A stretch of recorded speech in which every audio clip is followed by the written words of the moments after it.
नमस्ते। आज हम सब मिलकर महात्मा गांधी के एक बहुत ही दमदार ऐसे इंडियन सिविलाइजेशन एंड कल्चर को समझने की कोशिश करेंगे। तो चलिए इस ज्ञान की यात्रा पे निकलते हैं। जरा सोचिए, रोम, ग्रीस, मिस्र जैसी कितनी बड़ी बड़ी सभ्यताएं आईं और चली गई, इतिहास का हिस्सा बन गई। पर भारत की जो हजारों साल पुरानी सभ्यता है वो आज भी जिंदा कैसे है? यही वो सवाल है जो गांधी जी इस चैप्टर में उठाते हैं। और इसी गहरे सवाल का जवाब गांधी जी हमें अपने इस मशहूर ऐसे में देते हैं। आज हम इसी पाठ के हर एक पहलू को बिल्कुल आसान भाषा में समझने वाले हैं। तो ठीक है, इस चैप्टर पर पूरी पकड़ बनाने के लिए हमारा प्लान कुछ ऐसा रहेगा। सबसे पहले लेखक और पाठ का एक छोटा सा परिचय, फिर कहानी का सारांश देखेंगे। उसके बाद हम विस्तार से व्याख्या में उतरेंगे, कुछ जरूरी वोकैबुलरी को समझेंगे, पाठ का मुख्य संदेश जानेंगे और आखिर में परीक्षा में आने वाले कुछ जरूरी सवालों को हल करेंगे। तो चलिए शुरू करते हैं।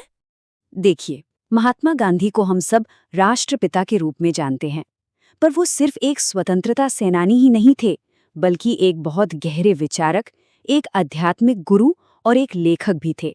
इस ऐसे में हम उनके इन्हीं मजबूत विचारों को जानेंगे। अच्छा, तो अब गहराई में जाने से पहले आइए एक बार ऊपर से देख लेते हैं। मतलब इस पूरे ऐसे में गांधी जी का मुख्य तर्क है क्या, वो कहना क्या चाहते हैं? तो गांधी जी की 4 मुख्य बातें हैं। पहली बात, भारतीय सभ्यता की जो ताकत है वो उसकी नैतिक और आध्यात्मिक नींव है। दूसरी बात, ये सभ्यता आत्मनियंत्रण यानी सेल्फ कंट्रोल और कर्तव्य को भौतिक सुख सुविधाओं से ऊपर रखती है। तीसरी बात, पश्चिमी सभ्यता जो इसके ठीक उलट है, वो कभी न खत्म होने वाली इच्छाओं को बढ़ावा देती है, जो असल में दुख का कारण है। और आखिर में चौथी बात, भारत का इतने हजारों सालों तक टिके रहना ही इस बात का सबूत है कि उसकी नींव बेहतर है। ठीक है, समरी तो हो गई। अब चलिए चैप्टर के टेक्स्ट में गोता लगाते हैं। हम इसके जो सबसे जरूरी पैराग्राफ्स हैं उन्हें एक एक करके समझेंगे। शुरुआत करते हैं पैराग्राफ 2 से। यहाँ गांधी जी भारत की एक बहुत ही अनोखी खूबी के बारे में बताते हैं, उसका स्टेडफास्टनेस यानी अपनी जड़ों पर, अपनी जगह पर अटल रहना। गांधी जी कहते हैं, India remains immovable and that is her glory. इसका मतलब क्या हुआ? इसका मतलब ये है कि जहां पूरी दुनिया भारत पर ये आरोप लगाती थी कि वो असभ्य है क्योंकि वो बदलता नहीं, वहीं गांधी जी इसी न बदलने को भारत की सबसे बड़ी शान और ताकत बताते हैं। उनके हिसाब से हमने समय की हर कसौटी पर अपनी नैतिक नींव को बचाए रखा है और यही हमारी असली शान है। आगे बढ़ते हैं पैराग्राफ 3 पर। यह बहुत बहुत जरूरी है क्योंकि यहाँ गांधी जी सभ्यता या सिविलाइजेशन को एक नई परिभाषा देते हैं। उनका पूरा तर्क इसी परिभाषा पर टिका हुआ है। तो गांधी जी के लिए सभ्यता क्या है?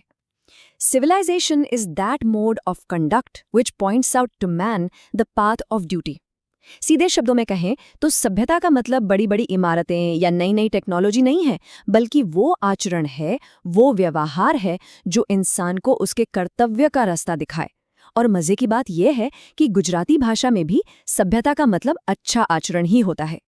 अब आते हैं इस चैप्टर के सबसे मशहूर उदाहरण पर, द रेस्टलेस माइंड यानी बेचैन मन। ये एग्जाम के लिहाज से बहुत ज्यादा जरूरी है, तो इसे जरा ध्यान से समझिएगा। The mind is a restless bird. The more it gets, the more it wants, and still remains unsatisfied. Gandhi ji का कहना बिल्कुल साफ है, हमारी इच्छाओं का कोई अंत नहीं है। हमारा मन एक बेचैन पक्षी की तरह है। आप उसे जितना भी देंगे वो और ज्यादा मांगेगा, लेकिन कभी भी संतुष्ट नहीं होगा, कभी सैटिस्फाइड नहीं होगा। और इसीलिए हमारी पूर्वजों ने जानबूझकर हमारी इन इच्छाओं पर एक सीमा, एक लिमिट लगा दी थी। ठीक है, तो भारतीय सोच तो हमने समझ ली। अब जरा इसका उल्टा देखते हैं। पैराग्राफ 13 में गांधी जी पश्चिमी या आधुनिक सभ्यता का जो असली चरित्र है उसे समझाते हैं। The distinguishing characteristic of modern civilisation is an indefinite multiplicity of human wants. मतलब आधुनिक सभ्यता की पहचान ही ये है कि वो इंसान की इच्छाओं को लगातार बिना किसी सीमा के बढ़ाती चली जाती है। ये भारतीय सोच यानी इच्छाओं को सीमित रखने के बिल्कुल उलट है, और यही दोनों सभ्यताओं के बीच का मुख्य टकराव है। चैप्टर को और भी गहराई से समझने के लिए चलिए कुछ जरूरी शब्दों पर नजर डालते हैं। ये शब्द आपको जवाब लिखने में भी बहुत मदद करेंगे। पहला शब्द है इमूवेबल। इसका मतलब है स्थिर, जिसे अपनी जगह से हिलाया न जा सके, जैसे गांधी जी कहते हैं, इंडियाज फाउंडेशन इज इमूवेबल। दूसरा शब्द डिसवेडेड, यानी किसी को कोई काम करने से रोकना, जैसे our ancestors dissuaded us from luxuries. और तीसरा इनसेशिएबल, इसका मतलब है अतृप्त, जिसकी भूख कभी न मिटे, जैसे द वेस्ट प्रमोट्स इनसेशिएबल वांट्स। इन्हें जरूर याद रखिएगा। तो हमने पूरी व्याख्या देख ली, मुश्किल शब्द भी समझ लिए। अब सवाल ये उठता है कि इस पूरे पाठ का निचोड़ क्या है, मुख्य संदेश क्या है?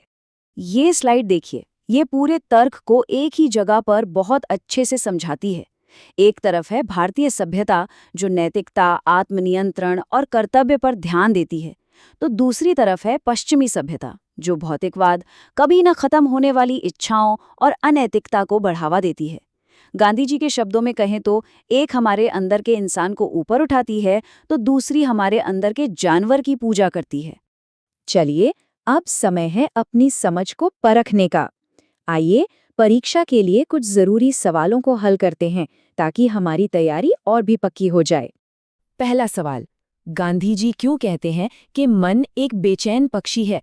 याद कीजिए, हमने अभी अभी इस बारे में बात की थी। एक अच्छा जवाब लिखने के लिए आप इन पॉइंट्स का इस्तेमाल कर सकते हैं। पहला, मन कभी संतुष्ट नहीं होता। दूसरा, उसे जितना मिलता है वो उतना ही और चाहता है। तीसरा, अपनी इच्छाओं को पूरा करने से वे और भी बेकाबू हो जाती हैं और इसीलिए हमारे पूर्वजों ने हमारी इन इच्छाओं पर एक सीमा लगाई थी। बिल्कुल सीधा और सटीक जवाब। अगला सवाल, और ये इस चैप्टर की आत्मा है, भारतीय सभ्यता यूरोपीय सभ्यता से अलग कैसे है? इसका जवाब देने के लिए आप सीधे सीधे तुलना कर सकते हैं। भारतीय सभ्यता नैतिक इंसान को ऊपर उठाती है, जबकि यूरोपीय सभ्यता अनैतिकता और भौतिकवाद को बढ़ावा देती है। भारतीय सभ्यता ईश्वर में विश्वास पर आधारित है, जबकि यूरोपीय सभ्यता को ईश्वर विहीन बताया गया है। और सबसे जरूरी, भारतीय सभ्यता इच्छाओं को सीमित करती है, जबकि यूरोपीय सभ्यता अनंत इच्छाएं पैदा करती है। तो इस आखिरी कोट के साथ इस चर्चा को समाप्त करते हैं। Civilisation is that mode of conduct which points out to man the path of duty. इस एक वाक्य को हमेशा याद रखिएगा।